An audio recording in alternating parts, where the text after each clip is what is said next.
Golden rays of autumn light pierced through the stained glass windows of St. Matthew's Church in Springfield, Illinois, painting the wooden pews in a kaleidoscope of colors.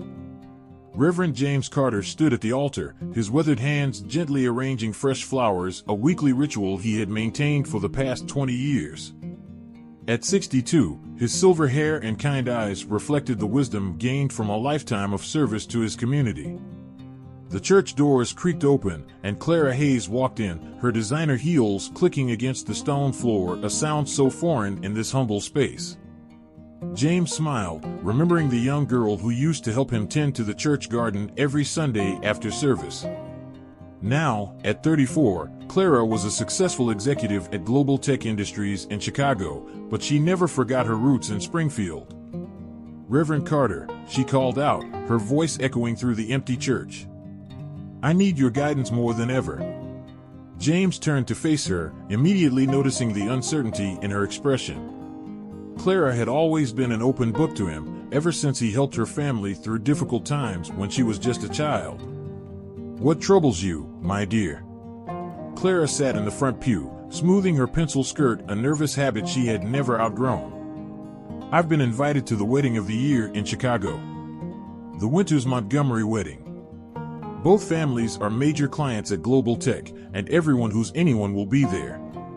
She paused, twisting her hands in her lap. "I want you to come with me."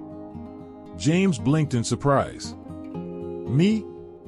At a high society wedding in Chicago? You're more than just my spiritual advisor, Reverend. You're the reason I am who I am today. Everything I've achieved, every principle I stand by, it all stems from your teachings." Clara stood up, her determination evident.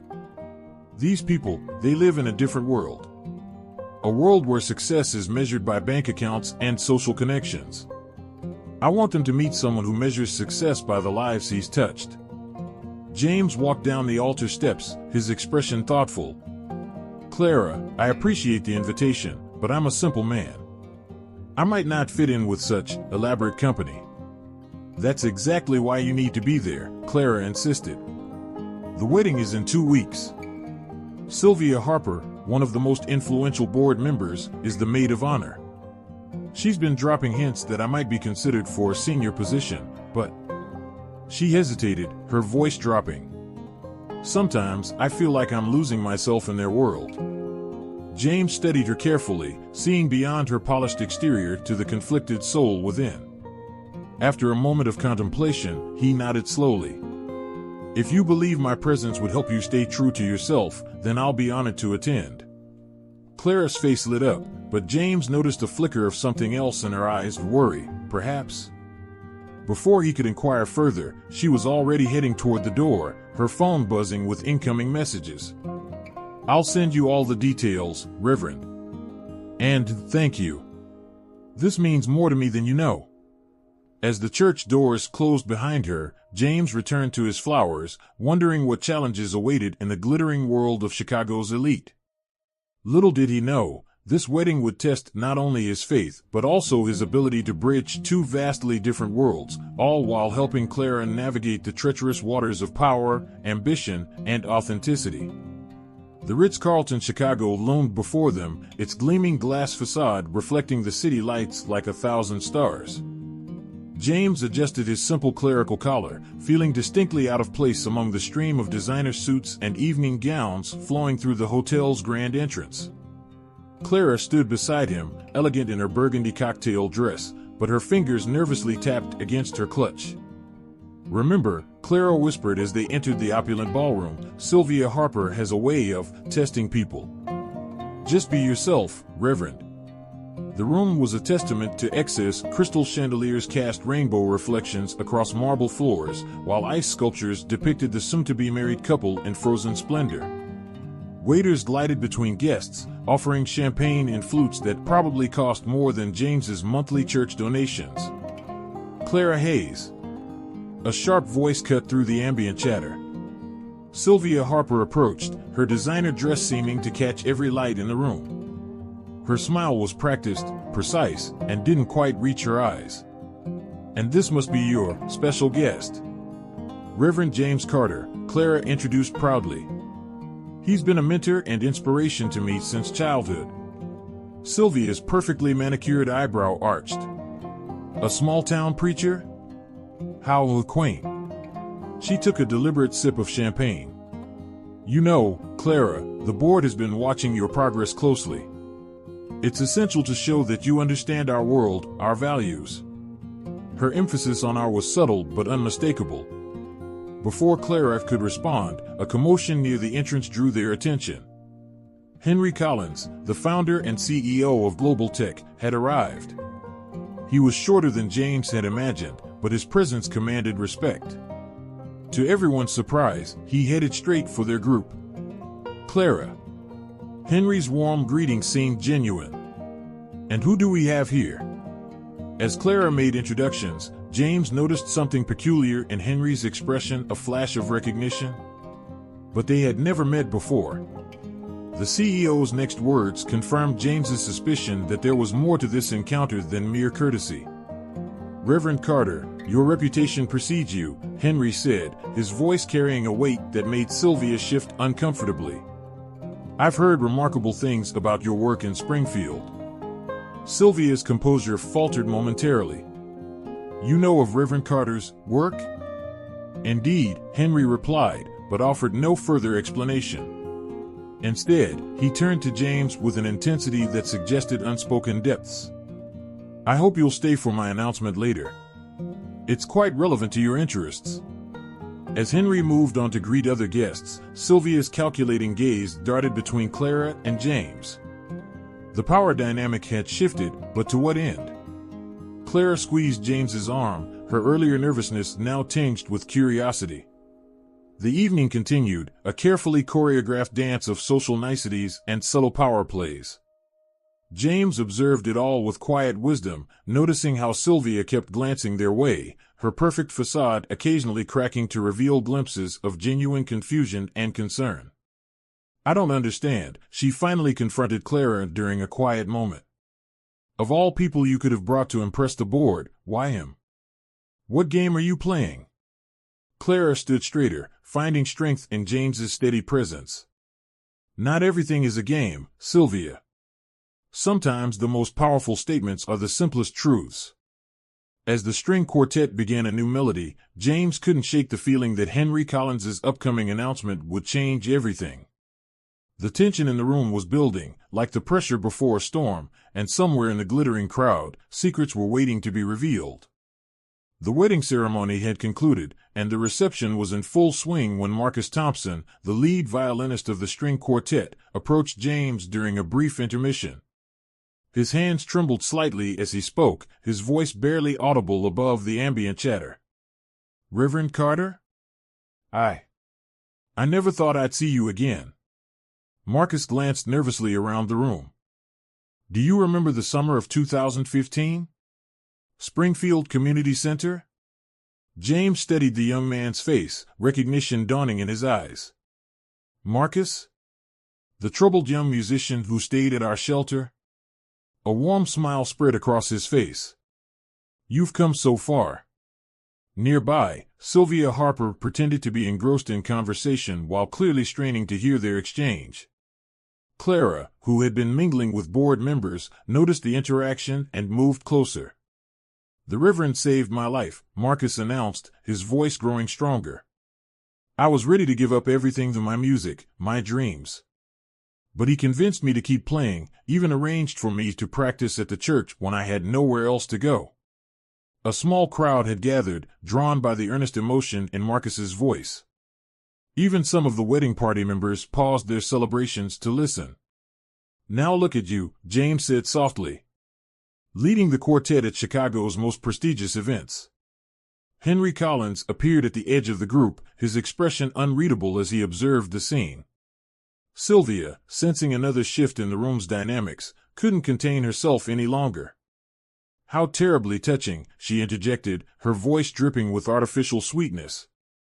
But surely, Reverend, you can't take credit for every success story that passes through your little church?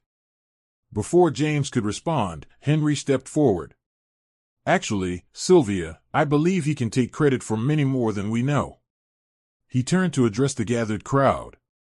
My friends, I wasn't planning to make this announcement until later, but perhaps now is the perfect moment. Clara felt her heart racing. This was the mysterious announcement Henry had hinted at earlier. She moved closer to James, noticing how Sylvia's perfectly maintained composure was beginning to crack. 25 years ago, Henry began, his voice carrying across the now hushed room, I was just another struggling entrepreneur in downstate Illinois. My first business had failed, and I was ready to abandon everything I'd worked for. Then, one rainy Sunday morning, I found myself in a small church in Springfield. James's eyes widened with recognition, but he remained silent as Henry continued. The sermon that day wasn't about success or failure. It was about purpose. About measuring our worth not by our achievements, but by the lives we touch. The preacher spoke of building bridges between different worlds, of using our privileges to lift others up. Henry's eyes met James's. That preacher was you, Reverend Carter. Though I never introduced myself, that sermon changed the course of my life.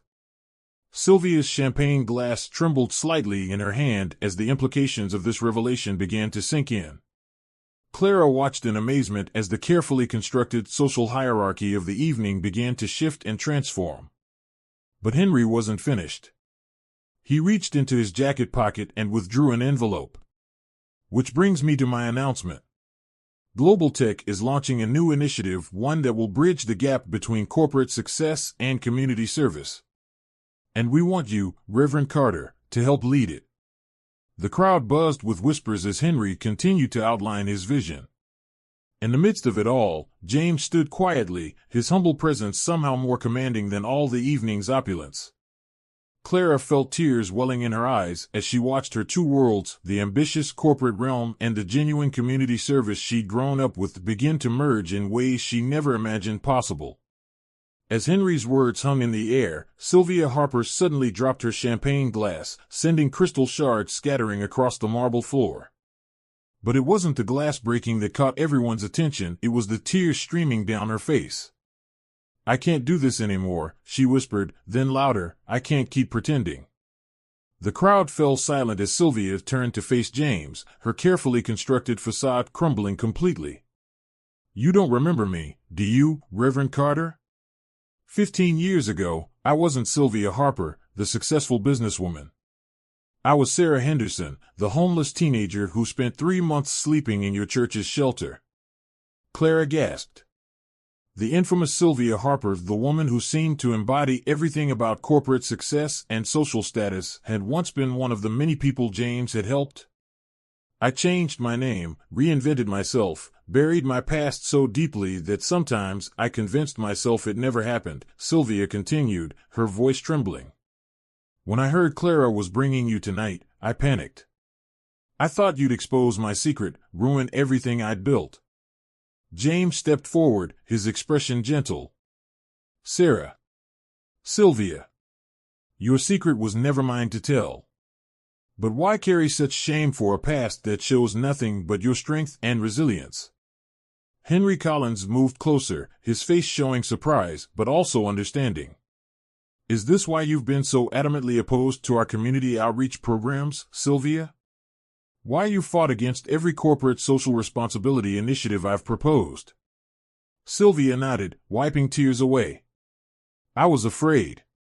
Afraid that getting involved with community work would somehow expose my past.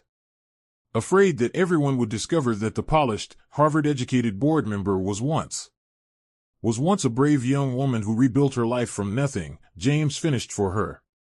Just like Marcus did. Just like so many others have done. But there was more. Clara stepped forward, clutching a folder she'd been holding all evening. I need to confess something too, she said, her voice steady despite her obvious nervousness. Sylvia, the real reason I brought Reverend Carter tonight wasn't just to introduce him to this world. I found out about your past during the Morrison account audit last month. The color drained from Sylvia's face. The donation records, the church receipts. Yes, Clara confirmed. But I didn't bring James here to expose you. I brought him here because I saw how you've been struggling lately, trying to maintain this perfect image. I thought, I thought maybe seeing him again would help you remember who you really are. Henry Collins watched this exchange with growing interest. Sylvia, don't you see? Your story, it's exactly why we need this new initiative. You're not just a success story from Springfield, you're proof that bridges between these worlds don't just need to be built, they already exist. As these revelations rippled through the crowd, another figure emerged from the background. Catherine Winters Montgomery, the bride herself, stepped forward.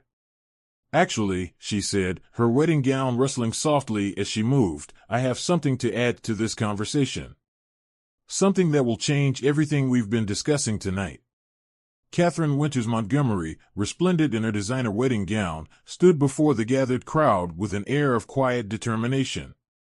Her new husband, Michael, moved to stand beside her, taking her hand in silent support. When Henry first mentioned this initiative, Catherine began, her voice clear and steady, I knew the timing wasn't a coincidence. You see, Michael and I aren't just celebrating our wedding today. We're announcing the creation of the Winters Montgomery Foundation, with an initial endowment of $50 million. The crowd murmured in surprise, but Catherine raised her hand for silence. And we want Reverend Carter's Springfield Community Program to be our first major partnership. Sylvia, still processing her own emotional revelation, looked up sharply. But why? How do you even know about Springfield? Catherine smiled, reaching into a hidden pocket in her wedding dress and pulling out a worn, faded photograph. Because of this. She held up the image for everyone to see, a group photo taken in front of St. Matthew's Church, dated 20 years ago. In it, a young girl with Catherine's features stood among a group of children, with a younger Reverend James beaming beside them. That summer program you ran, Reverend Carter, where you taught underprivileged kids about music and art? I was there. My parents had just divorced, and my mother was struggling to make ends meet. We lived in Springfield for only 3 months, but those were the months that shaped my entire worldview. Clara stepped closer to examine the photograph, her eyes widening. Wait, in the back of the photo, is that? Yes, Catherine nodded. That's Thomas Wright, now the CEO of Wright Industries. And next to him is Maria Sandoval, the famous civil rights attorney. We all came from that same summer program. None of us knew what happened to the others until recently, when I started researching for the foundation. Henry Collins let out a surprised laugh. So that's why you insisted on having your wedding announcement coincide with Global Tech's new initiative? You knew all along? I did, Catherine admitted. But there's more. She turned to face Sylvia directly. Sarah or Sylvia, you weren't the only one who changed their name and tried to hide their past. That little girl in the front row of the photo? The one holding the violin? That's Jessica Chen. Sylvia's hands flew to her mouth. Jessica Chen? The same Jessica Chen who's now my business partner and the head of our Asian markets division, Henry finished, comprehension dawning on his face. She always refused to discuss her background. Now I understand why. James stood quietly amid these revelations, his humble presence a stark contrast to the waves of surprise and emotion washing through the luxurious ballroom. Finally, he spoke, his voice soft but carrying clearly across the hushed room. All these years, I kept a simple philosophy: plant seeds of hope and trust they'll grow, even if you never see the flowers bloom. But tonight, he paused, looking around at the faces of his former students, now leaders in their fields. Tonight I'm blessed to see an entire garden. Clara watched as tears formed in Sylvia's eyes again, but this time, they were accompanied by a genuine smile. The masks were falling away, one by one, revealing the true connections that had always existed beneath the surface of their seemingly separate worlds. But just as the moment of unity seemed complete, Michael Montgomery cleared his throat.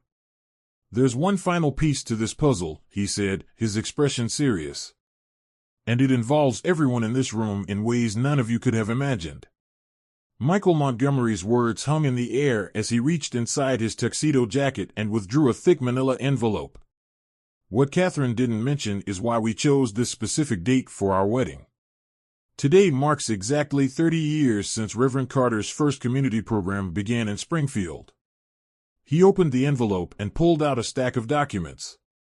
Over the past year, we've been secretly tracking down every person who passed through Reverend Carter's programs. Not just the summer classes, but every single initiative he ran. The results are extraordinary. Henry Collins stepped forward, his eyes scanning the papers. These statistics, they're incredible. 97%, Michael announced to the room.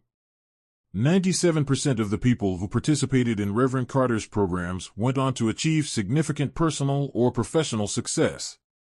But here's the most remarkable part: 85% of them are currently involved in some form of community service or charitable work. Clara felt her throat tighten with emotion as Michael continued.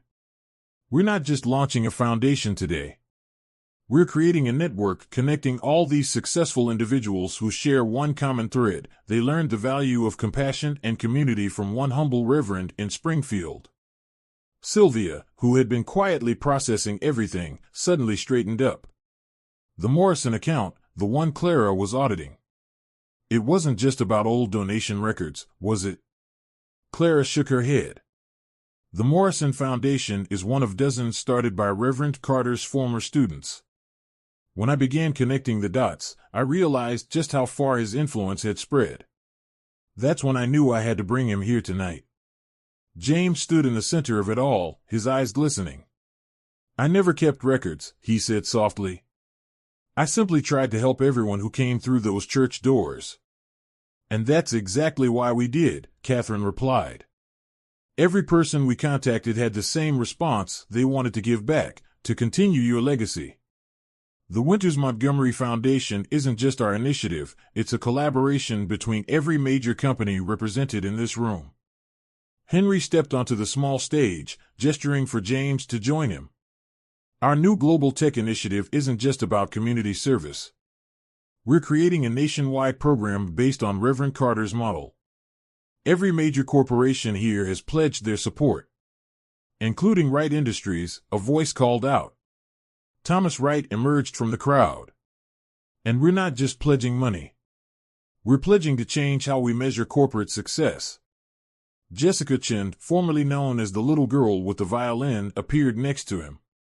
From now on, our companies will evaluate performance not just by profits, but by community impact. We're calling it the Carter Index.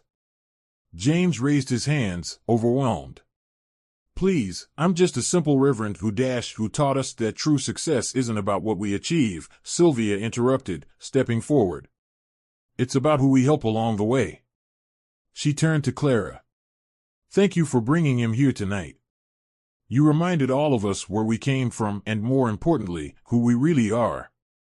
As the evening drew to a close, the glittering ballroom had transformed. No longer was it simply a gathering of Chicago's elite, it had become a reunion of souls touched by one man's unwavering faith in human potential. The barriers between worlds had dissolved, replaced by a shared commitment to continue James's legacy of compassion and service. The end. We hope this story about Reverend James Carter and the unexpected reunion at the Winters Montgomery wedding has touched your heart. For more inspiring stories that explore the power of compassion, authenticity, and human connection, please subscribe to our channel and click the like button below. Join our growing community where we celebrate stories that remind us of the extraordinary impact one person can have on countless lives. Share your thoughts in the comments section. We'd love to hear how this story resonated with you. Don't forget to turn on notifications to never miss our upcoming heartwarming tales of hope, redemption, and the triumph of the human spirit.